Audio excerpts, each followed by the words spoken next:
I made this theory for fun because I saw a lot of important connections to One Piece from a book that I've read, so don't take this theory too seriously.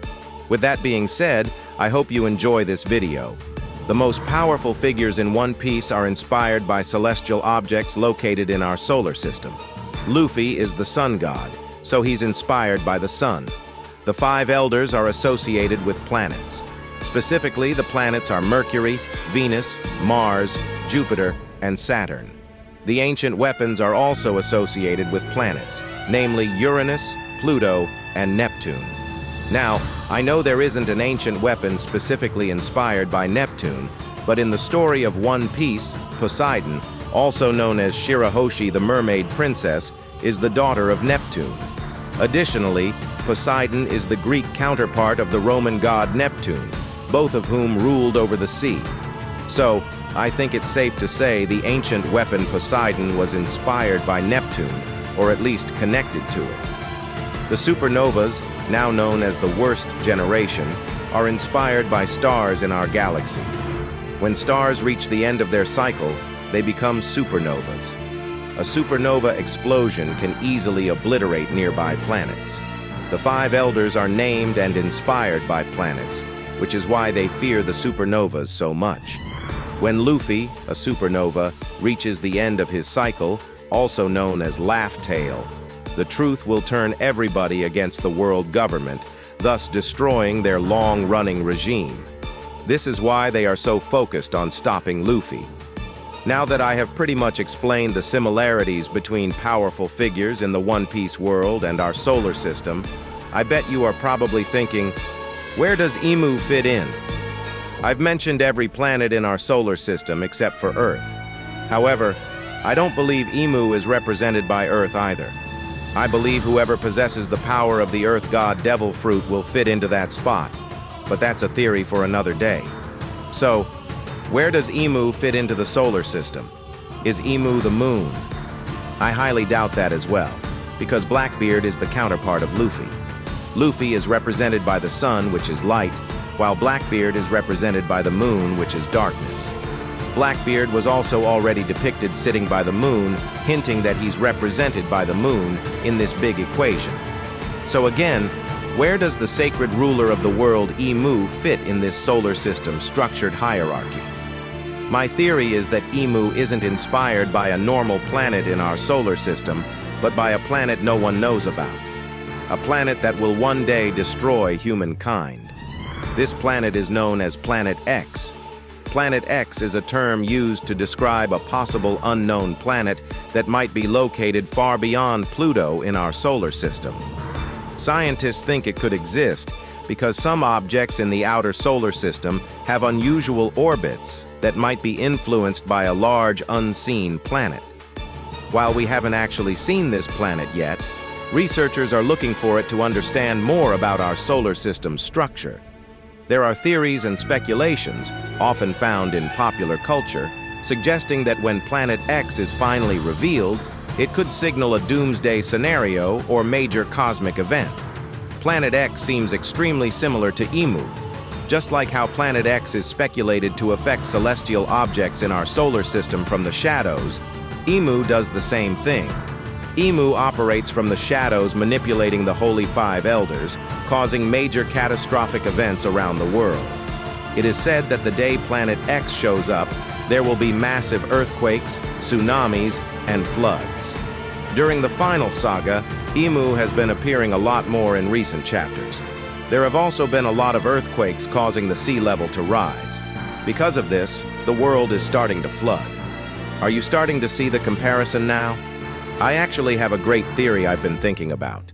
In a book I've researched, it was said there was an ancient civilization that lived on Planet X. In this book, Planet X was called Nibiru, but in this video, I'm going to keep referring to it as Planet X to keep down confusion. There was an ancient civilization that lived on Planet X called the Anunnaki.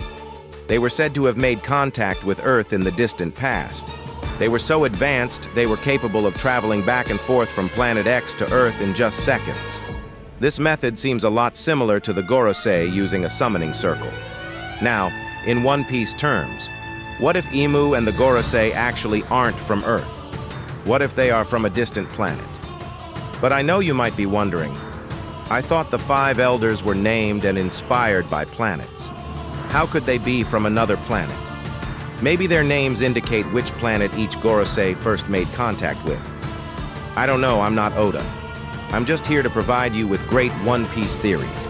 But let's not get too distracted by this planet situation.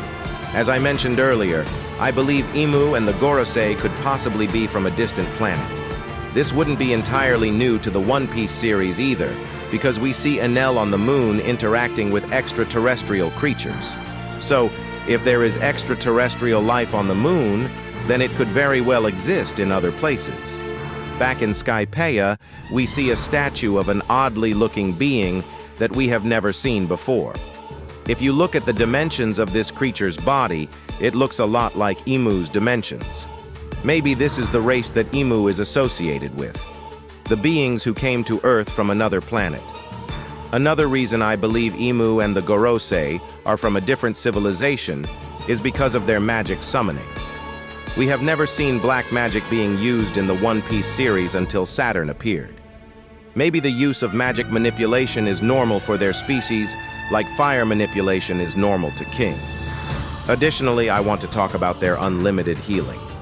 Each elder seems to be immortal. No matter how much you harm them, they just regenerate. This does not seem to be the sign of a human race to me. The gorosei may appear human, but they are something far more sinister.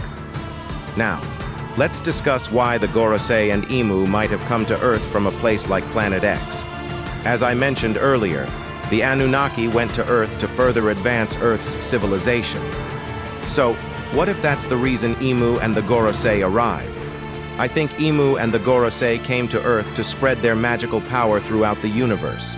When they came to Earth, they introduced a fruit that would give you devilish powers like Satan. But upon eating this fruit, you would lose your ability to swim. The Earth civilization losing their ability to swim was most likely a precaution in case the newfound civilization of Earth tried to oppose Imu using the power of the demonic fruit. If they ever got out of hand, Imu could flood the world at any time, wiping out all power users.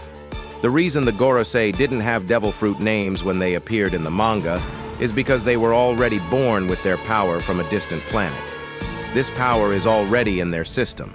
They didn't have to eat a fruit to gain their power. Think about it like this. Every power user character Oda has introduced has had their devil fruit name revealed.